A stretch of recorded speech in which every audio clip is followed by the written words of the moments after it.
have no idea how I'm about to execute this, but I've got 10 yards of blue velvet.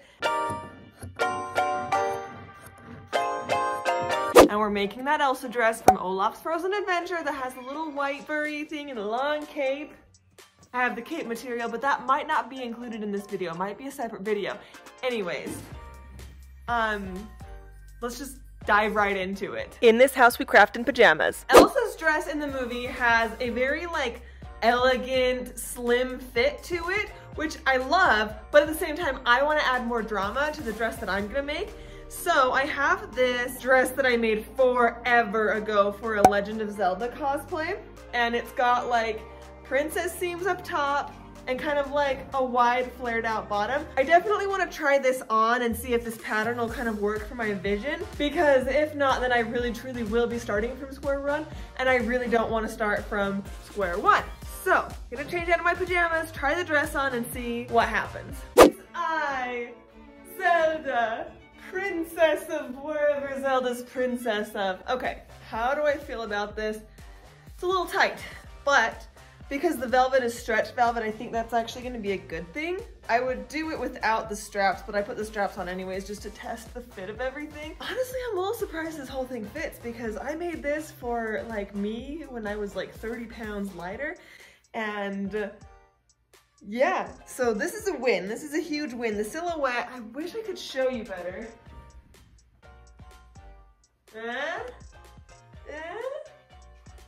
Quite a wide base. And then I'll just add like a long train. Oh my gosh. Love my pants on because this is completely see-through. I think we've got a winner. I think this is gonna work just fine. Clearly I have made this successfully before. Well, semi-successfully, because look at this. This was before I owned a serger and before I knew what a proper facing was supposed to look like. Anyways, I went upstairs and took this video in the mirror just to kind of show you guys a full body look of what the dress looks like. I think this is going to be just fine. I'll make the bottom a little bit longer and adjust the top, but it's pretty much it. Zooming over to my pattern stash to see if I even have this pattern, which I'm pretty sure I do. Ah, it's right there. Perfect. I thought I could keep my hair in that ponytail, and I was very wrong. So this is Simplicity 8113. This is the Zelda dress that I tried to make. This was maybe 2017. No, it was definitely 2017, because I remember you know what, never mind. It was 2017. I love this dress pattern. I love the princess seams about it. I love how full the bottom of the skirt gets. Maybe like here-ish, I can show a picture of the Elsa dress and kind of show you my idea as far as like the shape and silhouette that I want to use for the costume. This is the fabric that I have. It is a stretch velvet, and I've got 10 yards of. On the back of the pattern, it says that for a size 14, which is what I'm gonna make, even though I think I made the Zelda dress in a size 12, but I'm gonna make this one in a size 14. That way I kind of have a little bit more control over how much I can take in and how much I can let out, and you know, if life changes, I can accommodate for that. But it says that for the dress in a size 14, I need 8 1/4 yards. That information is found on the back of a packet. I'm not gonna explain that because there's other videos that can do that, and this is not that video. But I have 10 yards, so my thinking is I can just make quite a, maybe like a yard long train on the back of it. That would be ideal, because I love really long, ridiculous trains. I'm probably shooting myself in the foot because I'm planning on taking this to the ice castles to shoot, and I don't really want anything dragging on the ground while I'm there because it's gonna be a busy weekend, but I'm doing it anyways. I mean, try and stop me. This train has left the station. The first thing I like to look at when I'm about to use a commercial pattern is the packet inside that shows you all the pieces it contains. I like to mark out which pattern pieces I will be using and then keep track of them as I'm cutting them out. And honestly, sometimes I get a little confused because sometimes the pattern pieces look so similar and I can't quite tell what's what, but I do eventually figure it out. The packet is important. Welcome to my least favorite part of using a commercial pattern, which is just cutting the pattern out. I feel like it just takes so long, and the pattern paper is so fragile, like you can rip it on accident and like then you have to tape it together and it's a little nightmare. This particular pattern instructs you to cut out like an extra piece to tape onto another piece, and you pretty much just map out these little zodiac killer symbols and then tape the one piece to the other piece. If that didn't make sense, that's okay, because this is not a tutorial. This is just me figuring things out as I go and doing my best. Pattern paper is like tissue paper. It's so fragile and you have to be super, super careful. I've definitely ripped straight into a bodice pattern before and just kind of demolished it, so heads up on that. This pattern has a couple of those little tapey together pieces that I was telling you about. I like to tape the front and the back. Maybe that's just because I am a little neurotic about it. Also, I typically use Scotch tape, not masking tape. But hey, you do what you can with what you got, right? Another thing that I like to do when I'm working with a commercial pattern is take notes on how I want to change the pattern and then keep track of if I'm actually applying those notes or not, because this pattern has a deep neckline, which I don't want to cut a deep neckline, and it has these shoulder straps, which we don't really need, so I just need to cut it straight across. I made a note saying like, hey, don't forget to do this, and I always check that before I cut things out. Same with the back piece here. I don't need this upper piece that's like kind of above the armpits. I want to apply that length to the bottom of this. And remember how I said that I had 10 yards of this blue velvet? 10 yards of velvet is kind of heavy, you guys. Like, it was a workout to whip it around and kind of like look at it. I feel like a bougie fisherman casting a velvet net. And look how long this velvet is. It just keeps going and going and going. It goes all the way from one room of my house to the other. Like, this is a lot of fabric and we've got a lot of work to do. And you guys, I am totally that kind of person that if I don't just start going, I kind of psych myself out of getting things done. And then I procrastinate and then I don't ever end up doing anything. So I got to work laying down all my pattern pieces just to see how much fabric I actually have, and don't worry, I totally have enough. Started cutting things out, everything's going super, super well, checking my notes, making sure that like everything is lined up. I have these rulers, if you can see those like gigantic long measuring sticks. I'm using those as guides to extend the skirts out just a little bit more. I'm trying to utilize as much fabric as I possibly can to make this as wide of a skirt as it can be, because we want to bring the what? The drama in this costume. And I will not lie to you, using these measuring sticks and kind of eyeballing the length of the train feels like costume witchcraft. It doesn't feel like it should work, but it kind of does. I told myself that I would make tacos after I finished cutting all of this out, and there's only one more panel to cut out, but it's the back panel. It's the one that I just haven't figured out yet, and I am feeling very much, let's just do it, cut it, and make it work. But I'm like, no, just take 10 seconds and think about it. But then again, tacos. But then I'm like, are they gonna taste as good if I know that I royally screwed this up? No, they're not. But I am hungry. But it'll only take me like 10 seconds to think and like cut the whole thing out, so I guess that's what I'm doing. I just spent half an hour watching TikToks and not making tacos or cutting out the last part of the dress. Why? Here's my dilemma. I am scared. I'm scared of ruining this project. I'm scared of cutting out the fabric and then like totally messing it up. And then there's like this extra part over here that I don't have enough fabric in this panel to actually cut stuff out of. So I know I'm gonna have to use like witchcraft costume magic to make it work. So here's what I ended up doing, and let's see if I can even explain it. I'm going to cut out this extra triangle piece that the scissors are pointing at, and then I'm gonna just sew that onto the two back pieces, but not all the way to the top, kind of like where your small of your back or maybe your butt crack is, and hope for the best. Butt crack magic. Oh gall, it sounds bad. Because it is bad. At this point, there truly is no going back. Everything is cut out, even the two like witchcraft pieces. I slowly pin everything together, partially because I am still nervous that it's not going to work, and then also because I'm watching an intense movie, and then it becomes time to serge everything together. I decided not to sew it, I'm just gonna go for it and serge it together. It is what it is.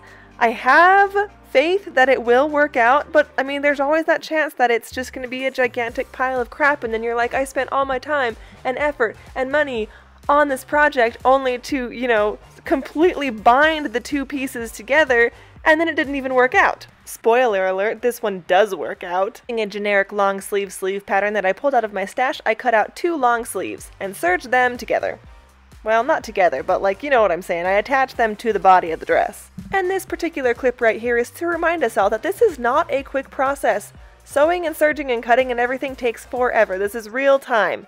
It's not fast. So remember the witchcraft patterning that I did yesterday? Well, it totally paid off because this worked.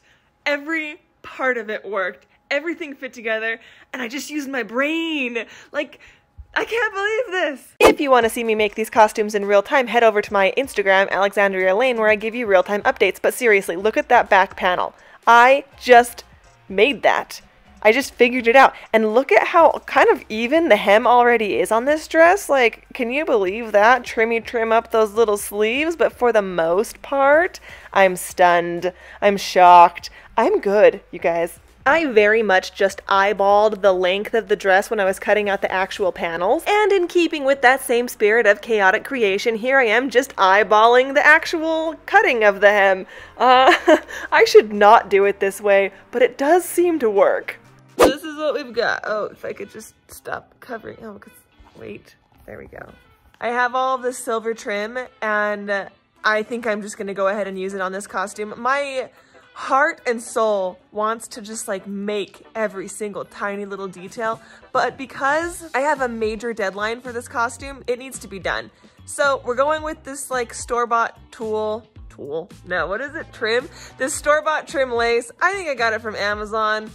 It's been in my stash for a while, so you know what, I've got a ton of it. Let's just use it up and go from there. I mean, I will still probably add some jewels and gems like on the bottom and up the top of the dress, but for the most part, I think we're gonna go with this. Before actually attaching the lace stuff onto the bottom of the dress, I decided to trim up the top just to make sure that it was squared away and kind of ready for its own embellishments, because eventually I will be adding a bunch of white fur onto the top of this dress, so I'm just making sure that it's ready to go. But now I'm just making sure that the entire bottom of the dress is serged and ready for lace. And folks, remember to clean out your serger after doing a big project, or just, you know, every time you use it, because it collects so much crap up in there. Once that was done, I pinned the entire length of the lace all the way around the bottom of the dress. This is about 8 yards of lace stuff. So this took a long while to do. I really felt like I was on a roll. I got everything pinned on, ready to sew. I even started sewing it. I started sewing the lace onto the bottom of the dress, but do you know what I didn't do? I didn't hem the dress. I didn't hem this. It's just a raw edge. It's not raw, it's serged, but like, ooh, it's not protected enough. So now I have to unpick everything. I have to unpin all the lace, hem this dress, and then pin the lace back on and sew it.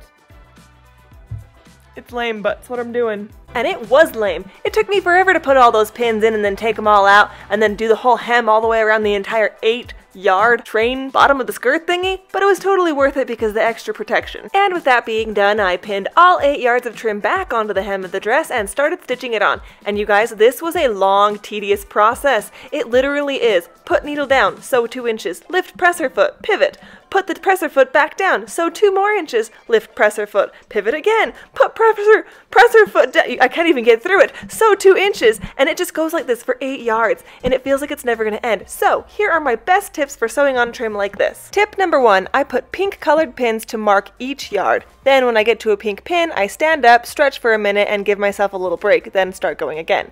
Tip number 2, put on a movie, a TV show, a podcast, or an audiobook to listen to while you work. It definitely helps to keep part of your brain occupied during part of this process. And tip number 3, remember that when you have the entire bottom section of trim sewn on, you still have to stitch on the top portion of the trim, and that this everlasting hell of short stitches isn't everlasting at all, so don't give up. Even though I still plan to add more lace appliques, I desperately needed a break from them, so I swapped over to making the white trim for the top of the dress. I measured how long I need the white fur to be around the neckline and armholes of the dress, and then I drew out an elongated tube shape onto the back of the fur fabric. I used a sharp X-Acto knife to cut the shape out of the back of the fur. Cutting fur like this helps manage the amount of shedding that inevitably happens when you work with fuzzy fabrics. If you just cut it with scissors, you're going to get a lot of shed and a really, really choppy edge.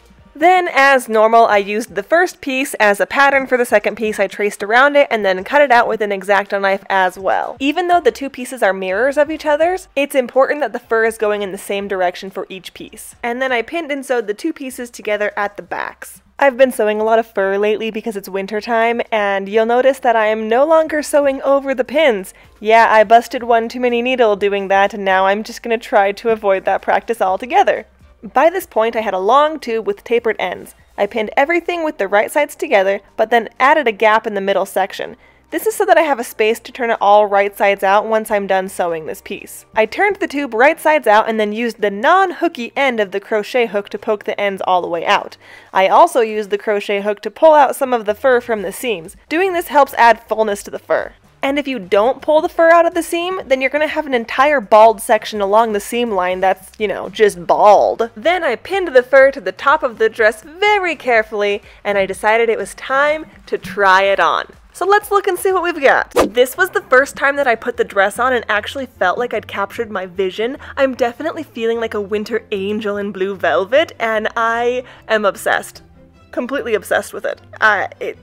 Just everything. Just everything. After trying it on, I decided that the fur part needed to be more full. So I stuffed it with tulle to give it the shape I wanted, but without adding a lot of weight. Then I sewed it closed. Up until this point, the fur was just attached with straight pins, and now that I had it the way that I wanted it, I stitched it onto the dress with my machine, being very careful not to catch the wispy pieces of fur along the way. This is what we've got. I'm liking this. This is great. I've just got to cut the arms into like a little point. Love the bottom of it. I have a corset on underneath, but then underneath that I have a quilted petticoat. I'm not loving the silhouette of the quilted petticoat. It's just a little bulky, so I might not wear that. But so far so good, and I'm just gonna keep working. I knew that I wanted to wear a corset under the dress, but I needed to make a few decisions that ultimately boiled down to this. Number one, I don't have time to make my own corset, so this one from Amazon will have to do. And number two, I don't want to sew the corset into the dress because if I do that, then I either have to lace it up while the dress is on my body and attached to the dress, or I have to cut the dress open and figure out closure options, and that sounded like it was going to take too much time, so I decided to just wear the corset under the dress and call it good without any added alterations. Moving on to the part of the video where I cut the wrist part of the sleeve into a V shape. I marked it with pins, and then marked it with pins again to show, like, you know, guidelines for the V shape, and then I just hoped for the best and hoped that they would match because I just started chopping. Cutting one sleeve is easy enough, but getting the other one to match is a whole different ball game. And sleeves are like one of the smallest little details on a costume, but if you have one sleeve that is noticeably longer than the other because you just weren't paying attention when you cut it, that's a problem. For me, that's a problem anyways. I got gigantic albatross arms. People are gonna notice if one is much longer than the other. Elsa's dress has designs at the front, so that's what we're gonna work on next. I carefully cut out pieces from the leftover lace trim that I used on the dress's hem, and then I started laying them out to make a sort of collage applique. Once I had a layout that I liked, I started pinning them onto the dress with straight pins. It took a few attempts to get it to look right, but I eventually settled on this design. I found that overlaying the lace on top of one another just a little bit gave the design a more cohesive look. And you guys, the first time I laid them out, it looked like a bunch of silver pineapples stuck to blue velvet. So definitely play around with the placement when using appliques because even small adjustments can make a big difference. This next part is probably not revolutionary for a lot of you people out there, but it was revolutionary for me, so I will share what I learned. At first, when I started sewing on these additional appliques, I was just using like a regular zipper foot. I don't know why I chose this one, I just thought it would work well. And turns out it's tricky. It's really complex. I kept having to start and stop. It kept getting caught on things. And so what I ended up doing is I swapped out that presser foot for my free motion presser foot, and I just absolutely blasted through these appliques. And it was kind of fun. It was like the sewing version of driving Mario Kart. I just followed along the edge of each applique, and because my top thread matched the silver appliques so well, it really didn't matter if I got a little messy or uneven because you literally can't see the mistakes. Like, you guys, I cannot sing the praises of this free motion presser foot enough. I got it off of Amazon a couple of weeks ago so that I could free motion quilt the petticoat that I was going to wear with this costume. Now it's kind of looking like I'm not going to wear that petticoat with it because it just is so bulky underneath the dress, but that's besides the point. The point I'm trying to make is that this presser foot was a great investment for my sewing stuff. There. The last part of this dress process is simple. bedazzle everything. I drew out a template because Elsa's dress has these little arrow-shaped thingies on it. I'll put a picture. There you go. You can see it. And I just wanted to get kind of close to what those look like, and I decided that using blue, light blue colored gems was going to be my best option because I didn't think I'd be able to find the exact shape of like glue-on crystals in time for the photo shoot. So I ultimately just used a white sewing pencil to trace on those designs, and then I just filled it in with glue and then one by one tweezered those tiny little crystals onto the shape. And as always, tedious process plus me equals watch a movie. I watched like 3 movies while I was doing this because it took so long. And at first I didn't even know if this was really going to work because my glue was kind of old, and I was like, what if this glue is just kind of crusty and dusty and gross and old and doesn't even hold these crystals on? Well, you know what? It did work. It did hold those crystals on. Shout out to you, dusty, crusty glue bottle. I will be replacing you because I don't really trust you, but for now, it's not bad.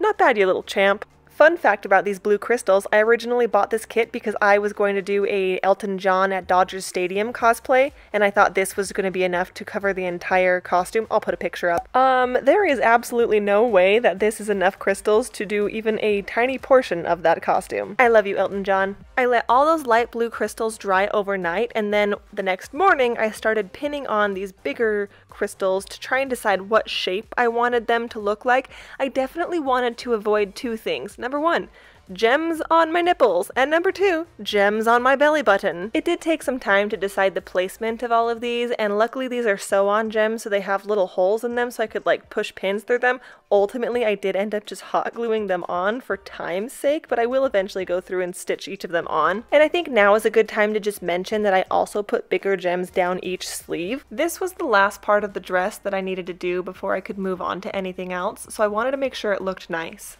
I am loving how this is looking. This dress is looking pretty good. I like the placement of the rhinestones, the crystals, but it's time to add a few more, and I just found a couple packs of these Swarovski crystals, and I'm like, I have them. I'm gonna put them on. You know what bums me out though is that you can't just buy Swarovskis in these little packs anymore. I don't know why they changed it, but like I can't just go to the store and buy a pack of Swarovskis. I've got like a couple right here, like these 3 packs. It does bum me out that I can't buy them the way that I used to. I don't even know if they have an online store or anything, but it is saving me a lot of money. So, thank you, and no thank you. As far as gluing on the Swarovski crystals, I used gem tack for glue, and I tried to glue the gems on more densely towards the top of the dress and then glue on less and less and less as I reached the bottom. I really had to edit my crystal placement here because I have a tendency to go way, way, way overboard when it comes to sparkle. And this version of Elsa's winter dress has a very noticeable sparkle gradient down the front of the dress that I did not want to mess up. So I tried extra, extra hard to make it look soft and nice. I've decided it's finally time to start on the cape part of this. I've got my... And that's where this video is going to end. And that's for 2 reasons. The first being I'm the one that gets to decide how long these videos are and when to cut them off.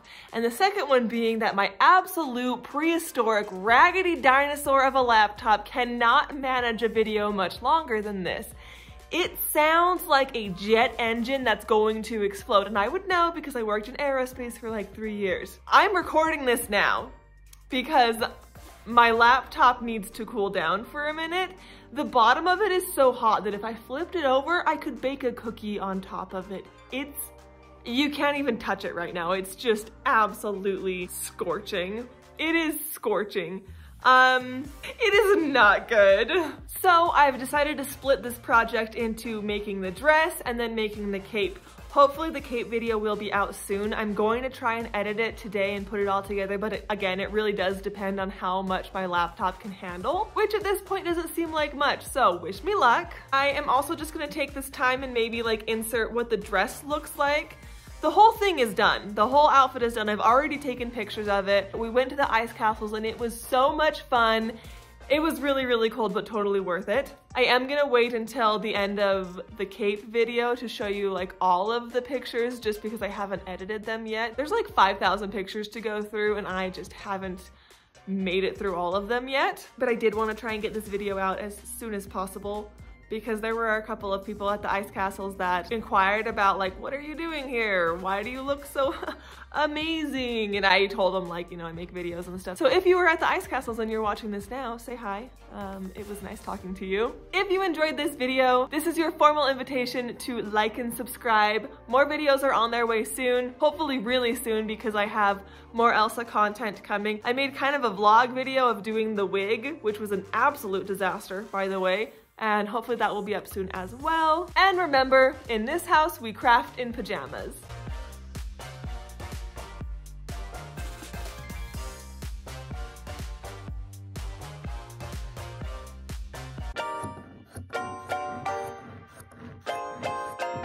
Back to building Elsa's winter ensemble from Olaf's Frozen Adventure. I will be showing you how I made the cape for the costume, and I'm just gonna be straight up with you. This took forever. This is definitely one of those projects where you look at it and you're like, wow, that's kind of cool, but I bet it didn't take that long. Oh, a couple of seams, a little bit of glitter glue. You're wrong. I was wrong. I thought this was gonna take me maybe 2 days.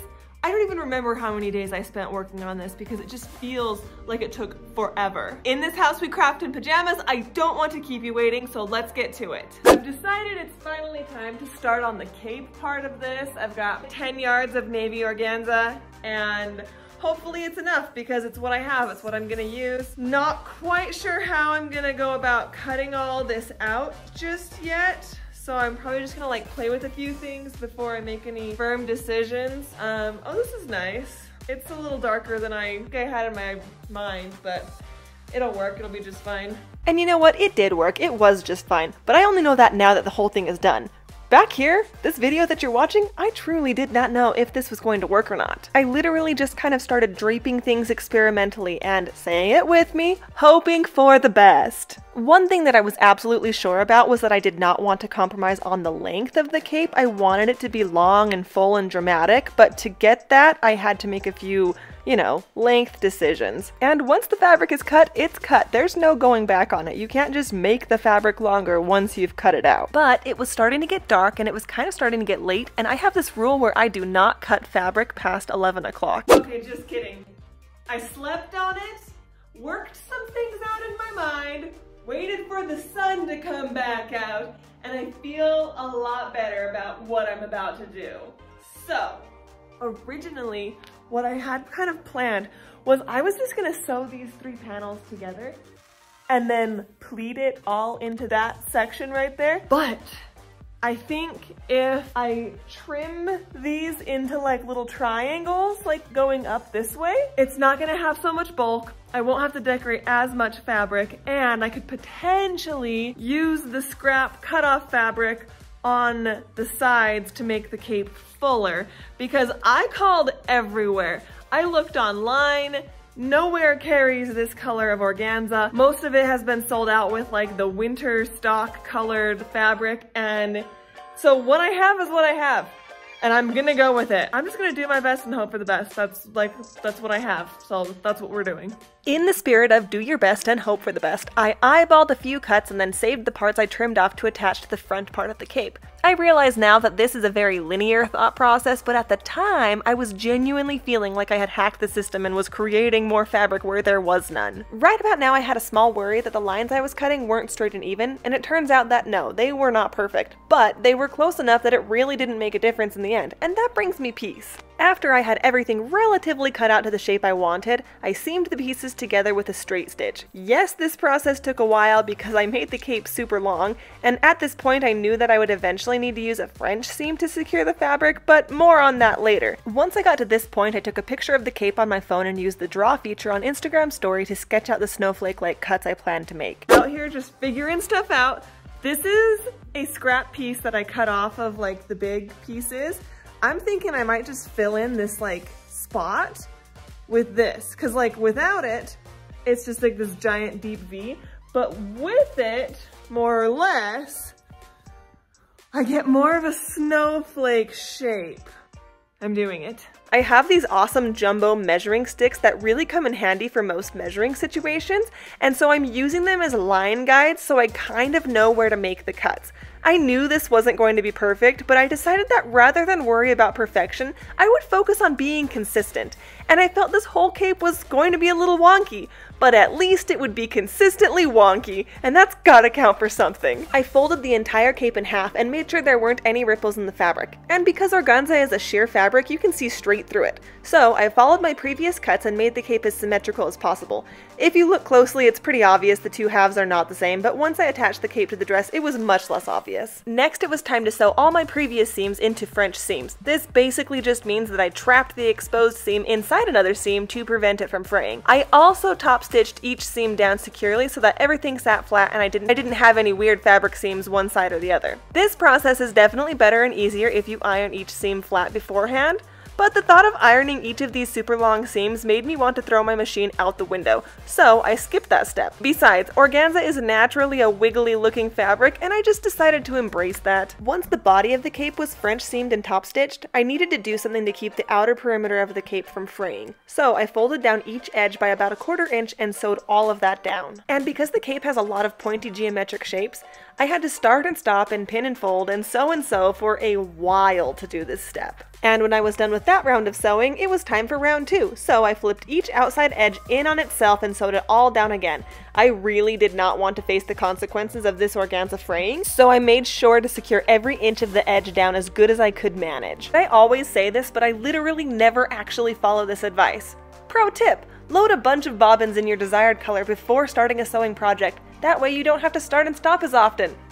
I should take that advice. That's my advice and I should take it. After doing that, I carefully ironed out all the wrinkles from this organza fabric. For you visual learners out there, here is my sketch of what I kind of wanted the cape shape to look like, and this is what I actually ended up with. It's pretty close to what I envisioned, so I'll take that as a win.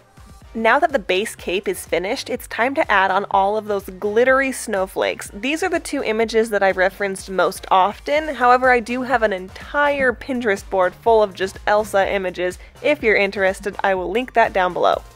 I've already started the cape, and I didn't really know exactly what direction I wanted to go in, but I did know I had a lot of glitter glue, and so after a couple of samples, and I'll show those here.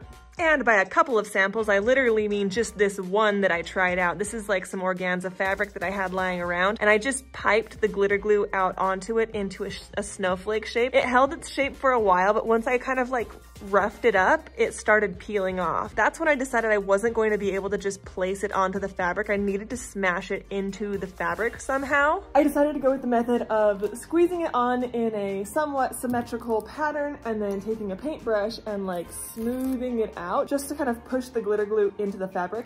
And it's working phenomenally. So I'm just gonna keep going, and I am nowhere near close to being done. This is the setup I started out with. So I've got a table that's covered in wax paper, and I put the wax paper down just to protect the table a little bit because, I mean, it's just straight up glitter glue that I'm putting on the fabric and then smashing down. And then I used some pins and an ironing board to kind of give me a guideline of where the very middle of the back of the cape would be at all times. That way I could mirror one side to the other to the best of my abilities.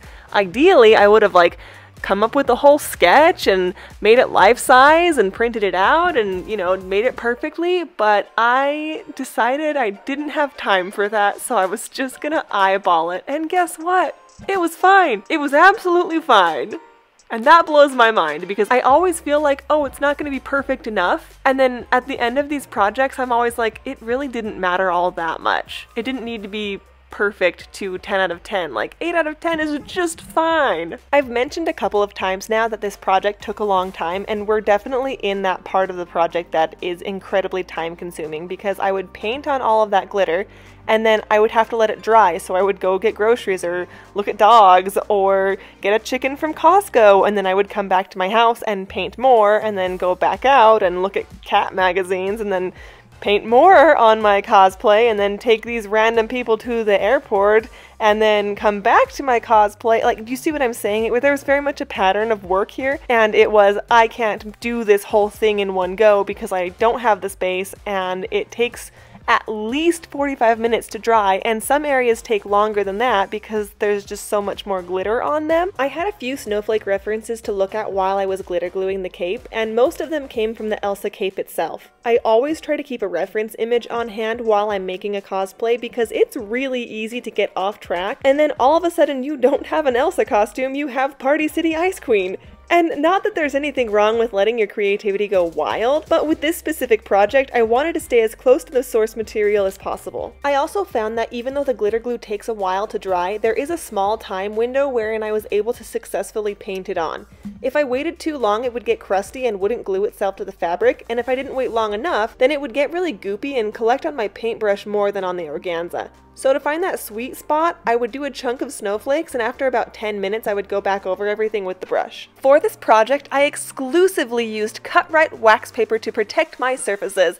Not because it's my preferred brand by any means, but because it's what I had in my kitchen! But seriously though, if I didn't put something over my table surfaces to protect them from the glitter glue, they would be covered in glitter and glue. That sounds obvious, because, you know, we're watching this together and this is a whole video about glitter gluing things, but if you ever thought, oh, I'm just gonna do it really quick without protecting my surface, definitely don't. Put like a tablecloth or something down because it sucks to have to peel all the glue off of your table. While I was making all of these snowflakes on the cape, I was reminded of an experience that I had when I was like, I don't know, maybe in 2nd or 3rd grade. So I'm like 8 years old, maybe 8, and we go to the library with all of the classmates in our school, and it was wintertime and we get a lot of snow where I grew up, so snowflakes and snowmen and snowballs were like a big hit at recess time, right?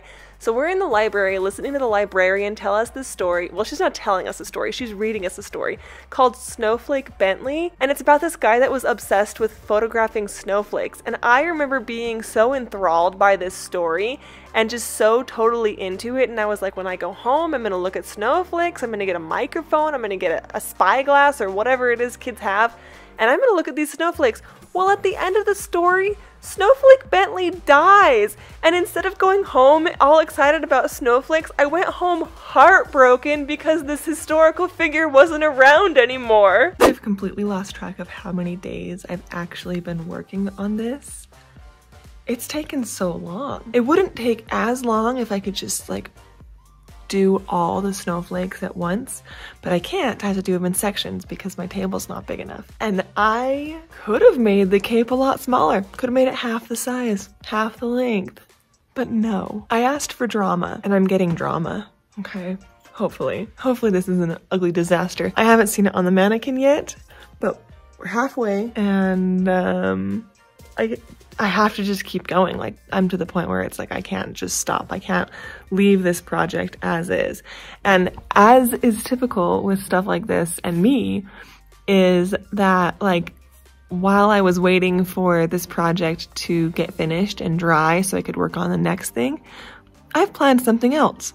And I would much rather just get started on that new project than finish this old project. But alas, it must be finished. The last few hours of putting glitter on this cape honestly feel like such a fever dream. I just binged watched season 8 of RuPaul's Drag Race and did my best not to absolutely lose my mind. I ended up propping up the cape onto like various objects in hopes that it would dry faster, and then I got my blow dryer out and just like stood there and tried to blow dry the glitter glue as quickly as possible. I was legit losing my mind. My hands were tired from squeezing out all the glitter glue, and my brain was tired from just looking at this process.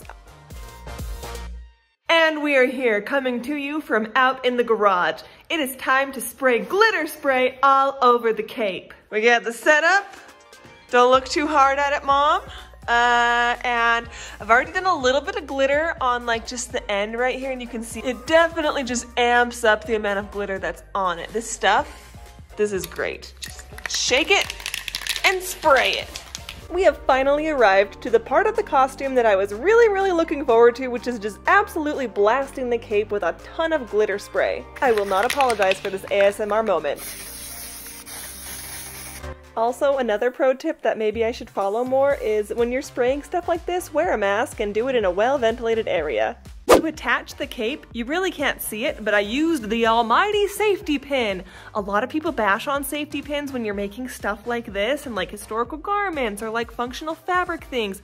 But I love safety pins, and here's why. If I was gonna sew this directly onto the cape and then some kid stepped on this and it ripped, I have to make sure that I have something on me that I can fix that with, and I don't want to carry an entire sewing kit with me. So that's where the safety pin comes in. The safety pins just pin directly on there. They're not going to poke into your skin or anything if you like stick them in right.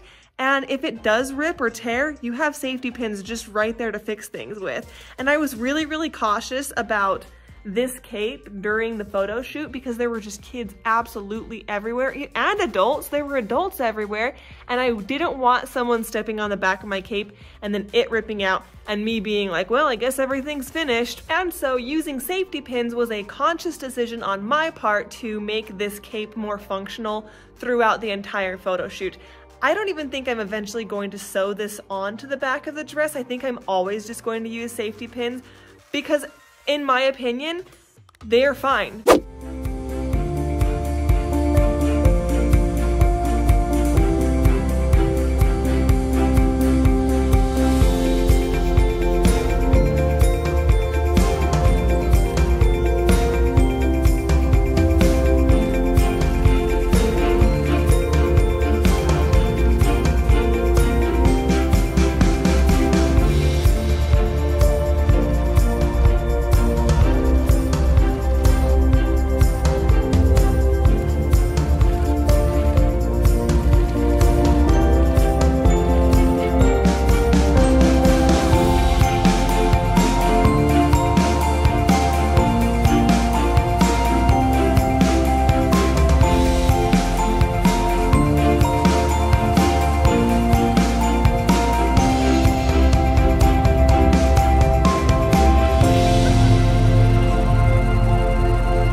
It's so big and honestly really hard to handle during the photo shoot. I need like one person on each side kind of like situating everything because doing it myself turned out to be very, very difficult. Also, when it gets wet, it kind of got a little crinkly, but I'm not too mad about that.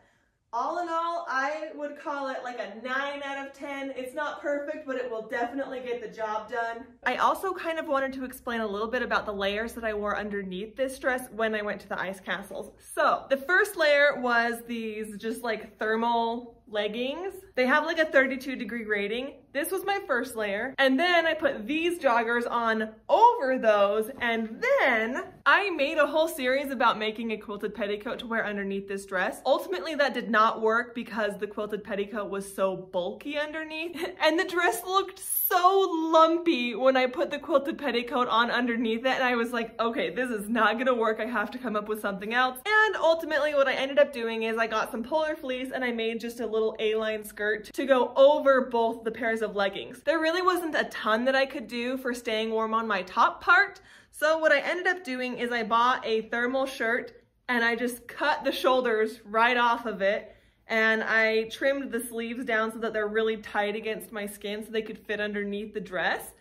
And then I put this on with my corset on over the top of that. And then I stuffed these little heat packs down my bra, which at first seemed like a really great idea. And it totally did keep me very, very warm. But what I should have done is I should have made a little fabric pouch to put these in and then stuffed them down my bra because I did get a few chemical burns and they were a little nasty. So pro tip, don't put these directly on your skin because they will burn you if you have them on for a couple of hours, which I did. As far as my thoughts on the entire project, I think it looks great. I think it looks exactly the way I kind of envisioned it in my mind. I think it's pretty comparable to what Elsa wears in the little show. However, if I were gonna do it all again, I would have set my craft room up with the big table set up from the beginning because I was doing really small portions of the glitter glue at first, and that ate my time up. I was doing a section this big and then had to wait hours for it to dry, only to do another section that's that big. So next time I do a big glitter project like this, my craft room's just getting rearranged from the beginning, and I'm just gonna use as big a space as I possibly can because that's what ended up saving me the most time and honestly the most stress, because I was stressed about this costume. I was like, it's taking too long. It's taking me forever because of the dry time. Also, my fingers really started to hurt after a while from squeezing the glitter bottles. I'm sure there's a better way out there to use glitter glue. My husband suggested getting like a caulking gun and just like caulking the glitter out. And honestly, at first I was like, no, I don't need that. But looking back, I finished doing the glitter glue on this project 2 weeks ago and my thumbs still hurt from pushing the little bottles of glitter glue out. So next time, bigger space, bigger tables, caulking gun. That's what I have to say about this. If you enjoyed this content, feel free to like and subscribe. More videos are on their way soon. The next video in this series is the wig and a short vlog about my experience at the ice castle, so you have that to look forward to. And remember, in this house, we craft in pajamas.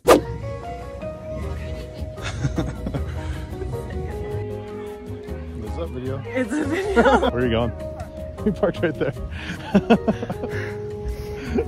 It's officially time to do the one part of this costume that I just don't have confidence in myself to do, and that's the wig. I'm just gonna jump straight into it though, because I've put it off long enough and I'm literally going to the ice castles in 2 days. If I don't have a wig, then I'm just gonna end up wearing like one of these with a silly braid in it, and I want it to look better than that. I want it to look more polished. I want it to look more cartoonish, and this is the only way. So here are my options. I have this ash gray wig that is a middle part. That's new when I bought it for this project, which is dumb because why didn't I buy one with a middle part? She doesn't have a middle part. Elsa's hair goes back. It goes back like George Washington, like a founding father. And so, oh, I hate that I'm even gonna say this, but I have this one wig and it's really like oddly sentimental to me. It's just long and blonde and it has the right front part, but this is my King Thranduil wig. And King Thranduil was like one of the first cosplays that I ever did that I felt like I knocked out of the park. Like I felt like my face looked good, my hair was snatched, my outfit, although made from thrifted fabric, looked so good, and I have a really hard time parting with specifically this wig. But the fact of the matter is that I haven't dressed as Thranduil in years, and this wig, oh my gosh, the static is attacking me. This wig has so much more hair on it than this wig does. This wig is a better color than this wig. This wig is a lace front, and this one has a plastic patch, which means I feel like I just convinced myself into this wig. I was really hoping I would just use this bad boy because it's a piece of trash, but it's not a piece of trash, but it's not as good as this one. And like, is there a way that I could salvage this wig and not completely destroy it for like one character? Probably not, because I have to cut like those wispy bangs.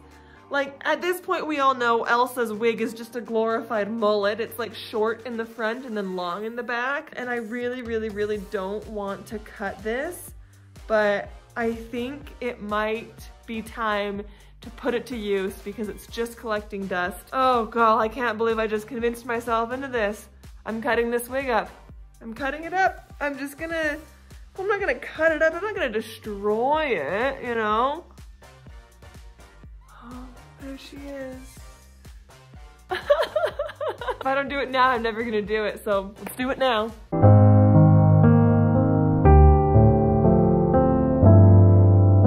In this house, we craft in pajamas, which sometimes also means that we have to go to the store in our pajamas, so this is what we got.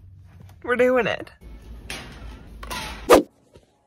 Okay, I was feeling really good about it, and now I'm scared again. So I'm just gonna go through the things that I bought. I got to be glue, spray, and the gel. And then I have various combs and these little clear elastics that I think will come in handy. I really don't want to cut this wig. Like, could I do it without cutting the wig? Is that like an option? I just feel like it's not. I feel like it has to be trimmed. Okay, I'll do do it. I started by pinning the wig to the little wig head and then sectioning off the front part of the wig because those hairs will eventually become Elsa's bangs or mullet front. I seriously can't get over the fact that Elsa's hair is just a giant mullet pulled into a braid. And then I started back combing the back part of the wig. Okay, I back combed the bejesus out of the back of this wig in hopes that it would give some volume to the braid in the back, because some of the wigs that I've seen online, like the ones you can just buy that are like Elsa, they are flat in the back, and I want mine to have like a little bit more volume. And now I'm gonna heat gun it just to kind of set that in. And this is on the lowest setting, by the way. I do not want to send the entire situation off, so. I have watched a ton of wig styling videos in preparation for styling this Elsa wig, and they all pretty much say that if you want to add volume and texture, you back comb, add heat, a little bit of hairspray, heat again, and then you comb it all out, and then it'll be poofy. So, we're here now.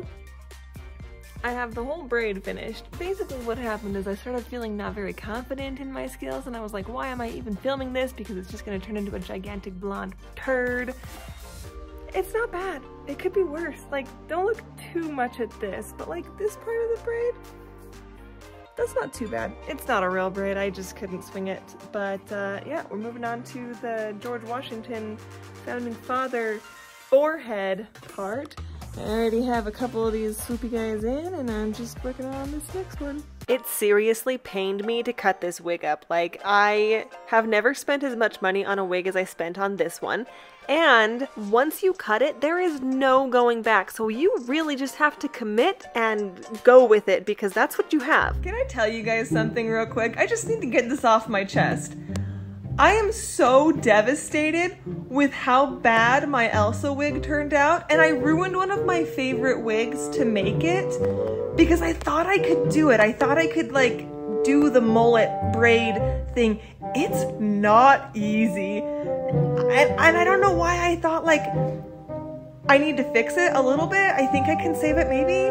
And I've been procrastinating doing it. I've literally cleaned my entire house and put away Christmas decorations that have been up for 3 years because I don't want to touch it again. And I've looked at it for so long now, like it's been a couple of days that I've been working on it.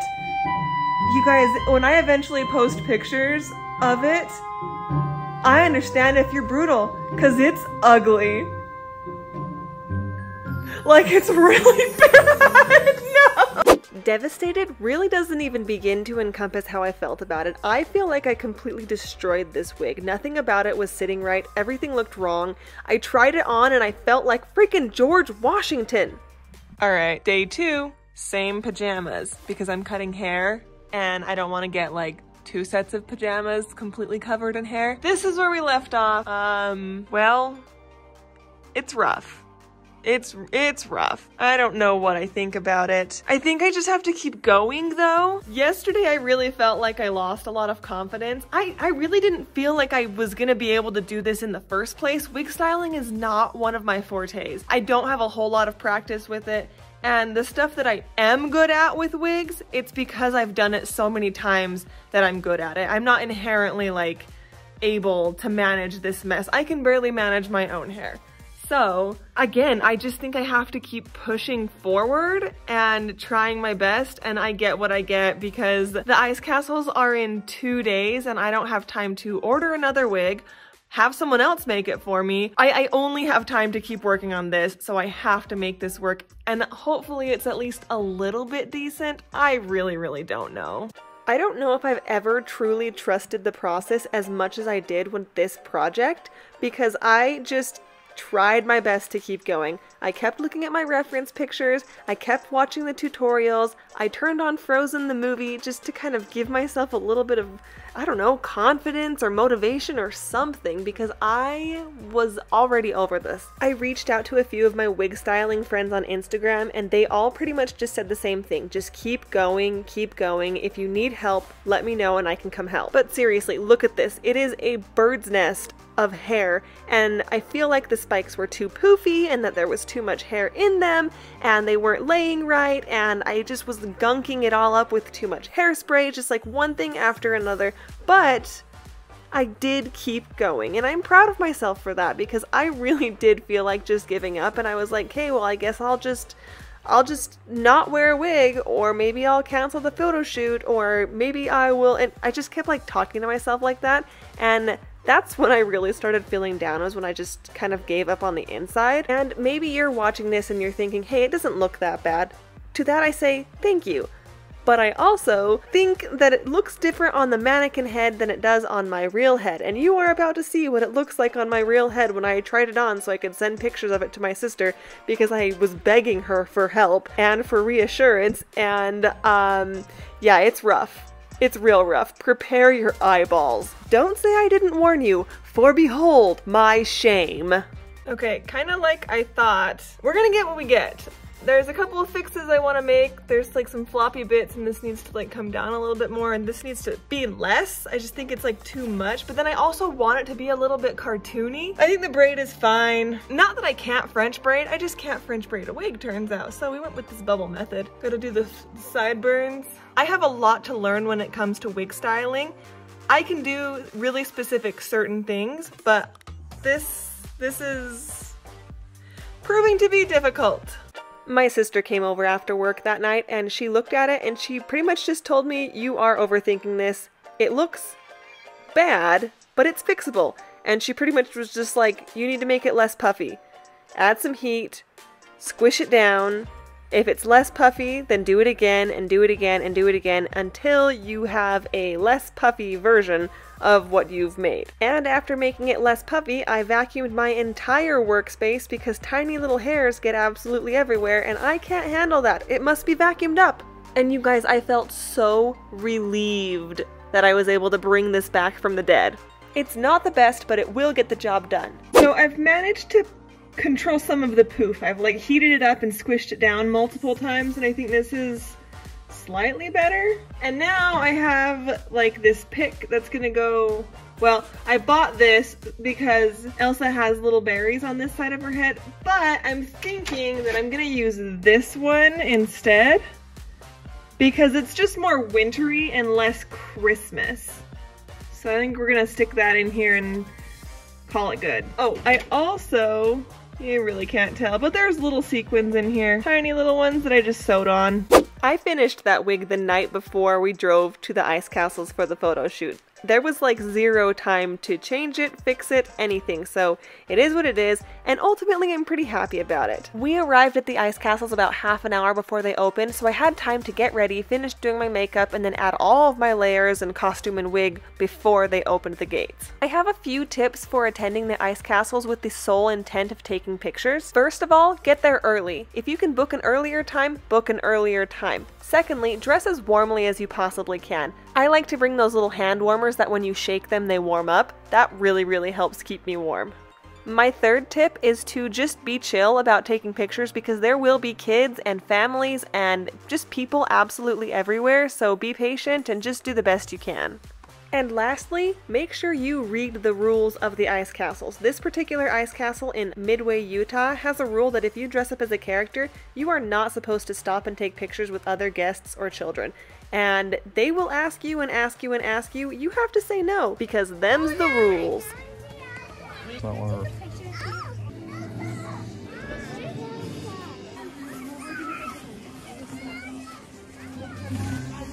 Right there? I'm tripping on it. I Yeah. just keep stepping on it. That snow better not come at me. I hope not. You take a picture with it. Yeah. Elsa! I found her! Come on! I found her! She's in here!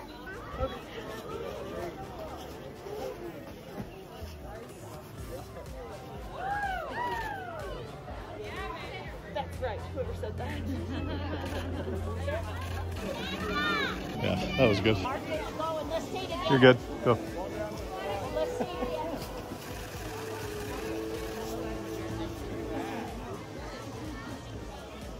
I'm just taking a picture for my kids. I think that worked. I think it worked too.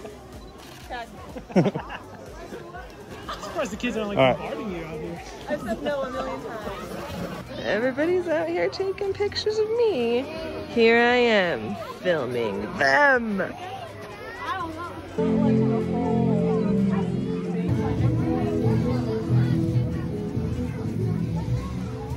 Turn and look.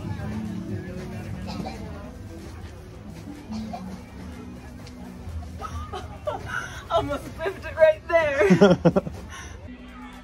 What's up, video? It's a video. Last time I remember, well, we were here longer too. Yeah. It's definitely colder this time though. I don't think so. I'm feeling it. But luckily I put my it's not thingies in my bra. I'm gonna put them back in there because it's warm. One for each side. After the photo shoot at the ice castles, we checked into our hotel and I changed out of my Elsa costume. Then we went to dinner and had this amazing cheese bread that I am still dreaming about, and for dessert, we ordered every dessert on the menu, which I highly recommend. The following morning, we booked a swim at the Homestead Crater, which is this really cool natural hot springs with a dome over top, and the whole thing is nestled into the ground. The water is around 95 degrees Fahrenheit year-round, and you can swim, snorkel, and scuba dive in it. They only let a certain amount of people swim at a time, so if you want to do this, you have to book it in advance. I also used a bathroom where the gap in between the door and the stall was super wide, and I felt very uncomfortable about that. And then we had a breakfast that was so good I almost forgot all about the uncomfortable bathroom stall. And then we just drove home. But like, as a side note, this snow is 4 feet deep. This Christmas tree is completely buried.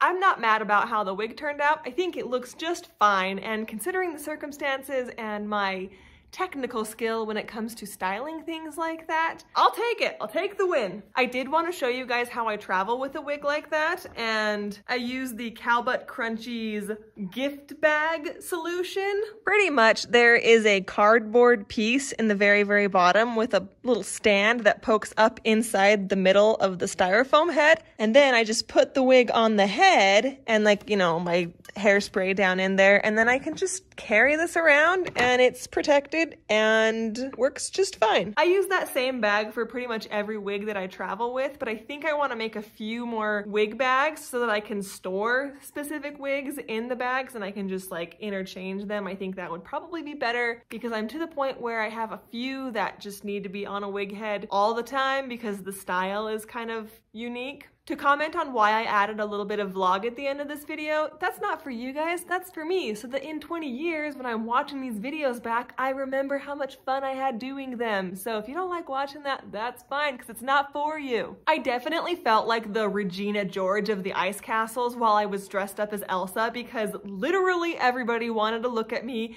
and that gave me a little bit of anxiety, and for the most part, I just tried to focus on taking pictures, again, because like the rules of the ice castles are that if you're dressed up, you're not supposed to take pictures with other guests. I'm pretty sure that makes me the meanest Elsa in the entire world, and I don't care because I was not there to entertain people. It's not Disneyland. I do think it's funny though, because like the entire time I could just hear little kids being like, look, it's Elsa! Mom, let's go say hi to Elsa! And I just was like, tunnel visioned because I didn't have my glasses on, so I really couldn't see anything, and that always makes me feel kind of blind. If you made it all the way to the end of this video, thank you so much for watching. Definitely hit the like button. If you feel like it, subscribe to my channel. More videos are on their way soon, and remember, in this house we craft in pajamas.